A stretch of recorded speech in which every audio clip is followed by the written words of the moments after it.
Well, yesterday, I had a well-organized sermon ready to go.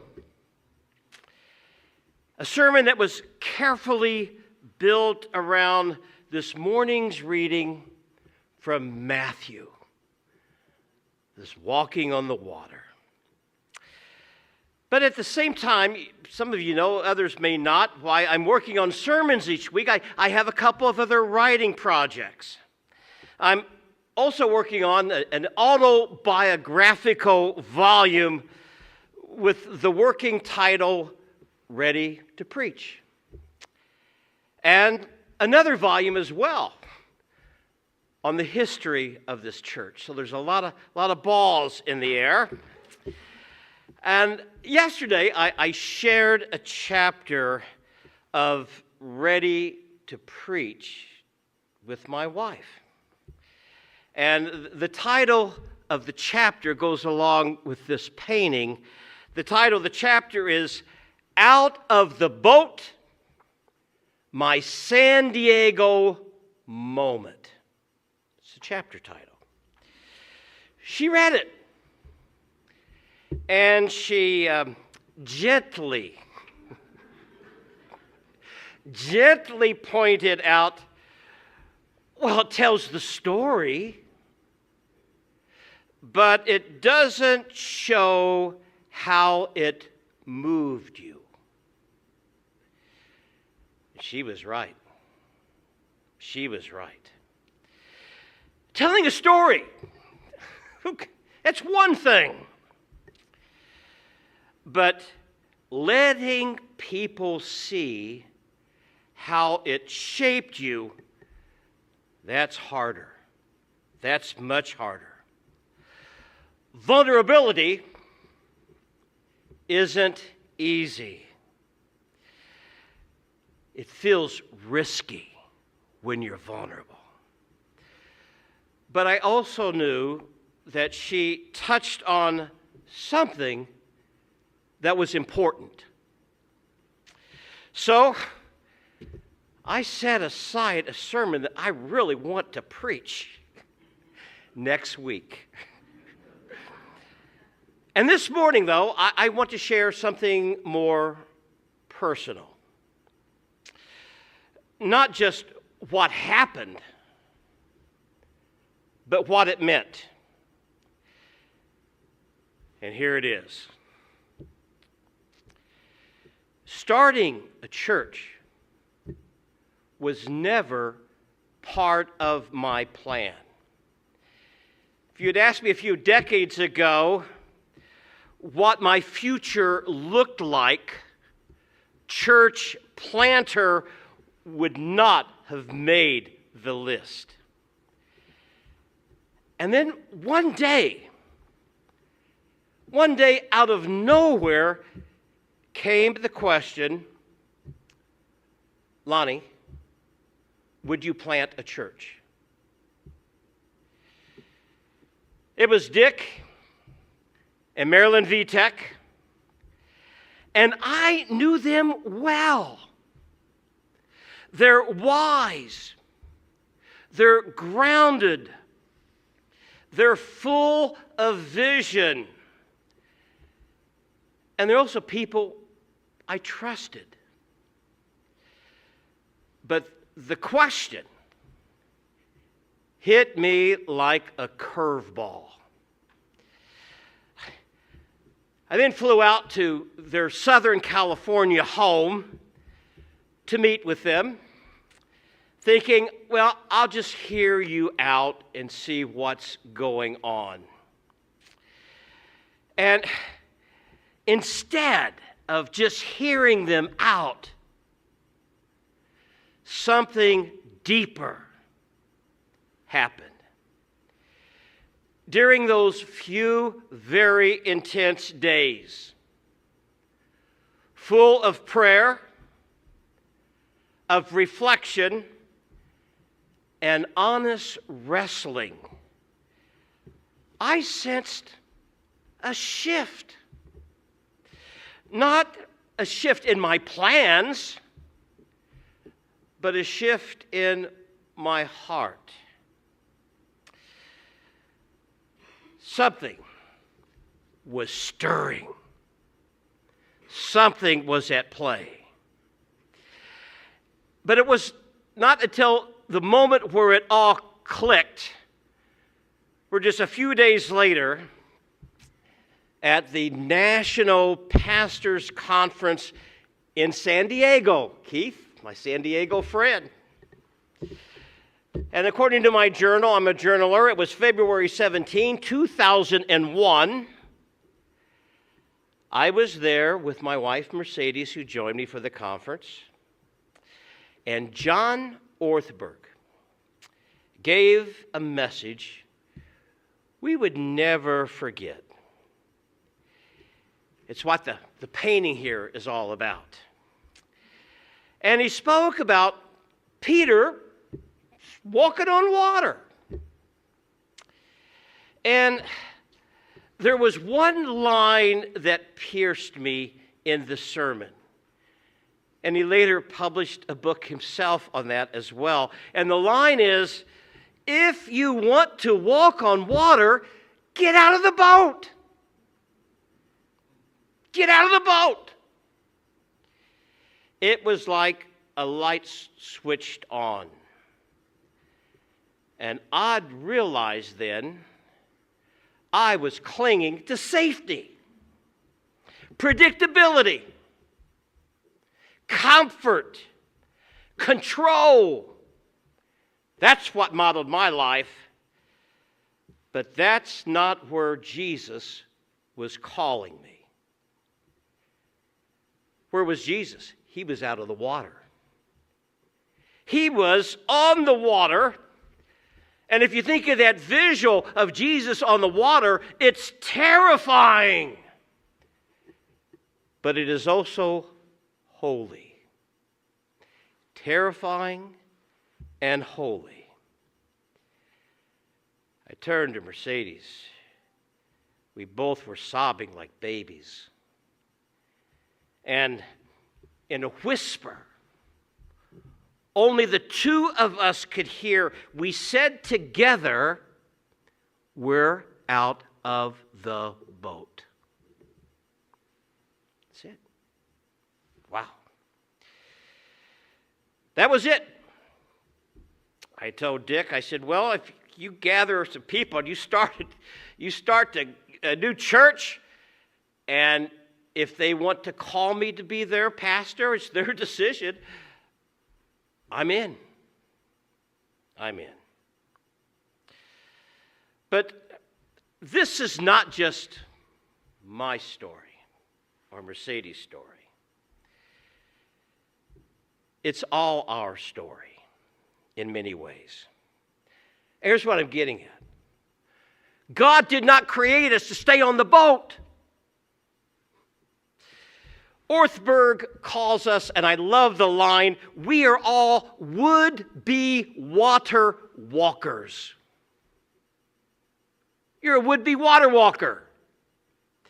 You were made for something deep down. And I think you feel it too. There's more to this life than playing it safe. Too many people settle for padded spiritual lives. Padded spiritual lives, and I call them pew potatoes. New word. Pew potato. Warm, comfortable, and watching from the sidelines. Maybe you used to, at some point, maybe there was a time that you took some bigger leaps of faith. Maybe you've gotten a little used to the boat, though. And my concern is, as we enter a new era, the mortgage is paid, we better not get comfortable. That is our greatest threat, that we become padded pew potatoes. And I want nothing to do with that. I understand I was scared. We didn't have a building, no land, no professional staff, just a fragile dream and a few people crazy enough to believe it might work. Dreams are fragile. They're easy to forget.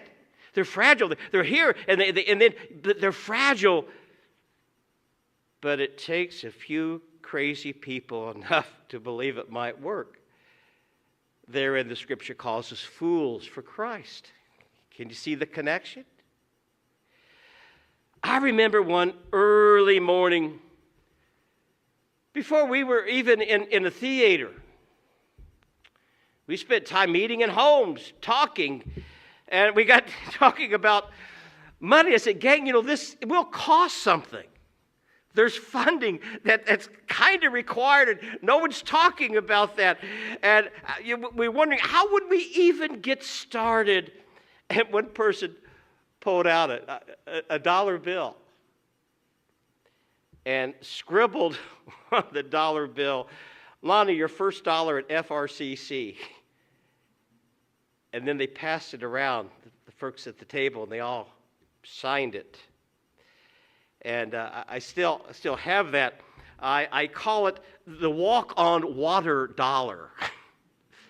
And the walk-on-water dollar will be in the library with our archives and all that. It's the walk-on-water dollar that really it is representative of the biggest challenge that we have, that it is really, it's not money. Here. It's not money. That wasn't the challenge. It wasn't sustainability. Come on. The King of Kings, the Lord of Lords, if he says, I will build my church, we think it's dependent upon our sustainability. Our greatest challenge is fear.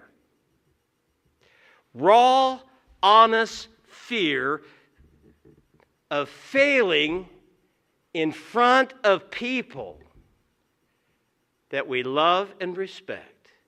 And that was my fear. And I had to face it. I had to let go of trying to look successful and start trusting God instead. And that's the thing about stepping out of the boat. Stepping out of the boat is not, oh, I kind of have it all together now. I'm going to jump out. Peter didn't. I think it is instructive in looking at the detail of Scripture and the events that happened when Peter walked out of the boat. He was successful with the first step, but then he failed. What happened? It says he stepped out of the water. He's walking on water. He's mesmerized by it. And then he starts looking up ahead, and fear came in, and that's when he started to crash. He went down, and he sank. But I think it's also instructive to us as we look at the Scriptures. In the midst of the sinking, there was that moment of success. He walked on water. Then he started to sink. He then cried out something. And he cried out, Lord, save me.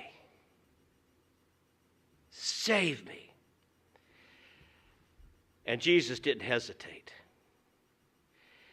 He reached down and he grabbed him. He'll do the same for you. You might sink. You might mess up. But Jesus will not let you drown.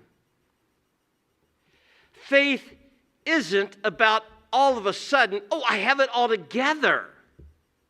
Come on. It's entirely about trusting. Trusting the one who always shows up when you call. So here's my challenge for this morning. My challenge for us all. What if you whispered today,